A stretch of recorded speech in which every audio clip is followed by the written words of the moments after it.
छत्तीसगढ़ के पूर्व मुख्यमंत्री भूपेश बघेल और एआईसीसी कांग्रेस की जो कमेटी है एआईसीसी उसके महासचिव भूपेश बघेल अब शराब घोटाला, जो कथित शराब घोटाला है, उसमें और ज्यादा घिरते हुए नजर आ रहे हैं। आरोप है कि 2019 से 2022 तक 2161 करोड़ मतलब 2161 करोड़ रुपए का सरकारी खजाने को चपत लगाई गई, जिस मामले में अब ईडी जांच कर रही है। अब ईडी की जो जांच है वो कुछ ब्यूरोक्रेट्स पर चल रही थी, भूपेश बघेल पर चल रही थी, लेकिन अब ये जांच चैतन्य जो भूपेश बघेल के बेटे हैं उन तक भी जा पहुंची है। आज ही सुबह उनके 14 ठिकानों पर छापेमारी की गई, जिसमें भूपेश बघेल के भी कुछ जगह शामिल थी, चैतन्य की भी कुछ जगहें शामिल थी और उनके कुछ करीबियों की भी जगह शामिल थी, जहां ये छापेमारी की गई। हालांकि अभी कुछ दिन पहले सीबीआई भी इस मामले की जांच कर रही थी, उसे लेकर भी कोर्ट का फैसला है और ये मुकदमा शायद बर्खास्त कर दिया गया, लेकिन अब ईडी इस मामले में लगातार शिकंजा कसे हुए है बघेल परिवार पर। अब तक भूपेश बघेल का नाम इस कथित शराब घोटाले में सामने आया था, लेकिन अब उनके बेटे चैतन्य पर भी ईडी की गाज लगातार गिरती हुई दिखाई दे रही है। 2019 से 2022 के बीच 2167 करोड़ रुपए का ये घोटाला है। जिस वक्त ईडी की टीम सुबह पहुंची उस वक्त कांग्रेस के कार्यकर्ता भी भूपेश बघेल के घर पहुंचे और जाकर उन्होंने वहां नारेबाजी की। भीतर से जो वीडियोज निकलकर सामने आई उसमें जो कांग्रेस के कार्यकर्ता हैं वो मोदी के खिलाफ नारेबाजी कर रहे हैं। एक बार सुनिए।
ईडी की छापेमारी के बाद कांग्रेस के तमाम नेताओं के बयान सामने आए। सचिन पायलट हों या फिर टीएस सिंह हों, जो कि विरोधी माने जाते हैं भूपेश बघेल के मुख्यमंत्री पद को लेकर, जिस तरीके से दोनों के बीच विवाद रहा, वो भी साथ देने के लिए, समर्थन देने के लिए भूपेश बघेल के घर पहुंचे हैं। एक बार टीएस सिंहदेव को भी सुनिए, उन्होंने क्या कुछ कहा। कार्रवाई कर रही है, आप उससे मुलाकात करने आए हैं, किस तरह देख रहे हैं इस पूरी कार्रवाई को? हम लोग अपने साथी के साथ खड़े होने के लिए आए हैं और हमेशा साथ रहेंगे।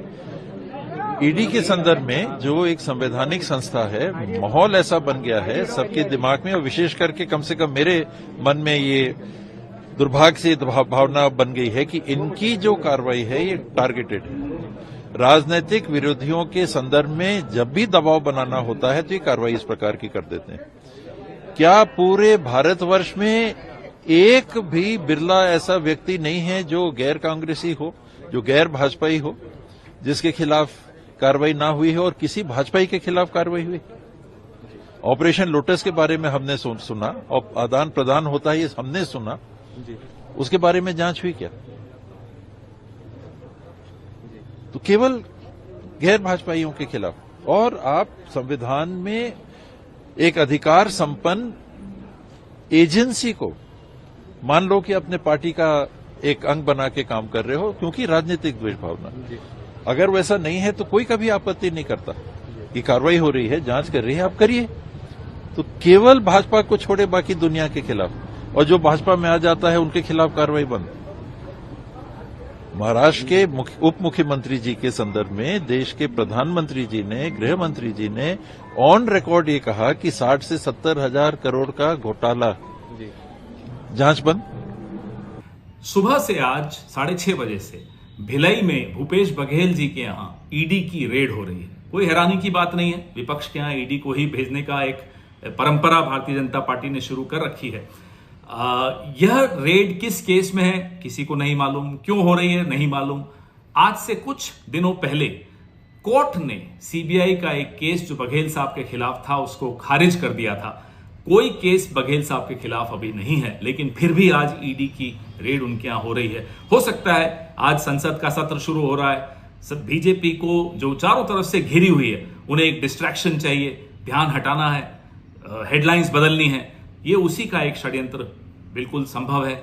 यह भी हो सकता है कि क्योंकि भूपेश बघेल जी अब पंजाब में अपनी राजनीतिक गतिविधियां शुरू कर रहे हैं, प्रभारी बने हैं, तो उनको वहां डिस्टर्ब करने की कोशिश की जा रही हो। जो भी हो, भारतीय जनता पार्टी का एक अंग बनकर आज ईडी जिस तरह के काम कर रही है ये भूला नहीं जाएगा, हम भी याद रखेंगे। अब ये ईडी का पूरा मामला क्या है वो भी समझ लीजिए। ईडी के मुताबिक जांच के दौरान एजेंसी को ऐसे सबूत मिले हैं जिनका संबंध चैतन्य बघेल से है। एजेंसी ने मौजूदा सबूतों की तलाशी के आधार पर बताया कि सीनियर ब्यूरोक्रेट्स, राजनेताओं और आबकारी विभाग के अधिकारियों से जुड़े एक नेटवर्क का पता चला है। ये लोग इन लोगों ने एक समानांतर आबकारी के समानांतर एक सिंडिकेट भी बनाया हुआ था जिसमें नकली होलोग्राम और नकली बोतल को बेचा जाता था और उससे अवैध उगाही कमाई की जाती थी। सिंडिकेट पर एक समानांतर आबकारी प्रणाली संचालित करने का आरोप है जिसमें बिना सही डॉक्यूमेंट्स के सरकारी दुकानों के जरिए बेहिसाब शराब बेची गई। इससे छत्तीसगढ़ को राजस्व का काफी नुकसान हुआ। कथित तौर पर इस सिस्टम से अवैध शराब की बिक्री को सुविधाजनक बनाने के लिए डुप्लीकेट होलोग्राम और बोतलों का भी इस्तेमाल किया गया।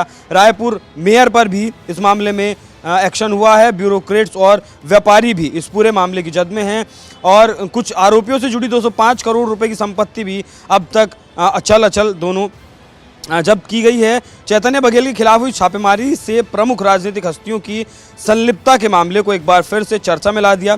पूर्व सीएम भूपेश बघेल पहले ही घोटाले के आरोपों से इनकार कर चुके हैं, लेकिन इस मामले में पूर्व आबकारी मंत्री कवासी लाखमा की गिरफ्तारी भी हो चुकी है। लाखमा पर 72 करोड़ रुपए घूस से हासिल करने के आरोप लगे हुए हैं। तो शराब का जो मामला है वो कई प्रदेशों में इस वक्त चल रहा है। दिल्ली की तो सरकार शराब घोटाले की वजह से बदल गई, पंजाब में भी एक नई शराब नीति लाई गई थी लेकिन कुछ दिन चलाकर वो भी बंद कर दी गई। और ऐसा ही कुछ ये हुआ था छत्तीसगढ़ में भी, जिसमें भूपेश बघेल उस वक्त मुख्यमंत्री हुआ करते थे। 2019 से 2022 के बीच का ये मामला है।